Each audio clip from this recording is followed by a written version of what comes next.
वाला था।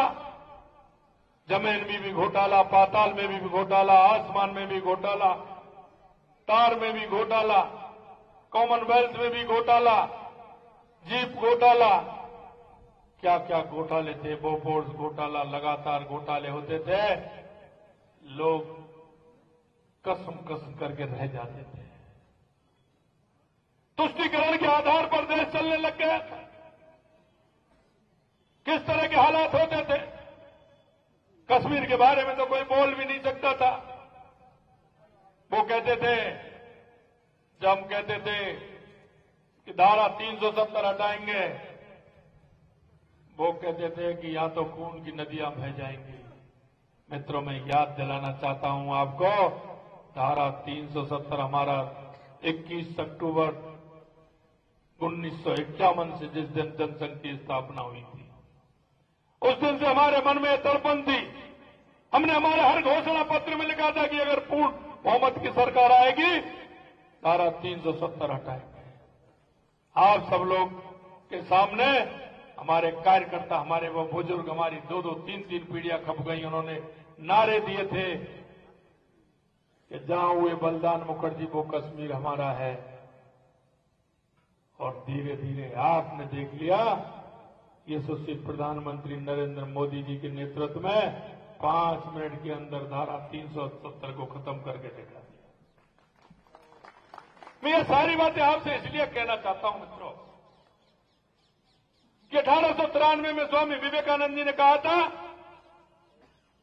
21वीं सदी भारत की होगी। 2014 के बाद आपका अनुभव हो रहा है कि नहीं हो रहा है? पहले दुनिया में कहीं भारत का कोई नाम भी नहीं लेता था, लेकिन आज भारत के यशस्वी प्रधानमंत्री नरेंद्र मोदी किसी छोटे देश में भी जाते हैं, दुनिया के अंदर ये होता है कि पता नहीं ये क्या बोलने वाले हैं, क्या कहने वाले हैं।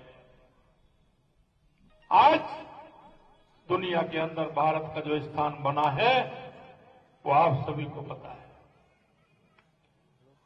कांग्रेस हमेशा गरीब के नाम पर वोट मांगती थी। इंदिरा जी से लेकर के, राजीव जी से लेकर के, सोनिया जी से लेकर के, राहुल जी से लेकर के, अभी भी आप देख रहे हैं वो यात्रा निकाल रहे हैं। कल मैं भी धौलपुर में था, परसों वो भी धौलपुर में थे। वो यात्रा निकाल रहे हैं, कभी भारत जोड़ने की यात्रा निकालते हैं तो कभी न्याय यात्रा निकालते हैं, गरीबी का नारा देते हैं। उन्होंने गरीबी का नारा दिया कि हम गरीबी हटाएंगे। क्या गरीबी हटा पाए? लेकिन मैं आपसे एक निवेदन में करना चाहता हूं, 2014 के बाद और इस देश में गरीब का कल्याण करने वाला कोई है तो देश के यशस्वी प्रधानमंत्री नरेंद्र मोदी। आपको धरातल पर दिख रहा होगा, आपने धरातल पर देखा होगा, कहते थे 1 रुपए में 15 पैसे पहुंचते हैं, या अगर 100 रुपए देते हैं तो 100 रुपए पूरे के पूरे पहुंचते हैं। एक भी कहीं कटमनी नहीं होती है, कहीं एक भी पैसा नहीं कटता है। ये नरेंद्र मोदी जी की जय है। मित्रों, मैं आपसे इतना ही कहना चाहता हूं कि जब आपने ही बताया है कि परिवार का काम हो तो व्यक्ति को अपना काम छोड़ देना चाहिए, और जब परिवार का, गांव का काम हो तो परिवार का मुंह भी छोड़ देना चाहिए। अगर उस पंचायत समिति या तहसील का काम हो तो उस गांव का मुंह भी छोड़ देना चाहिए।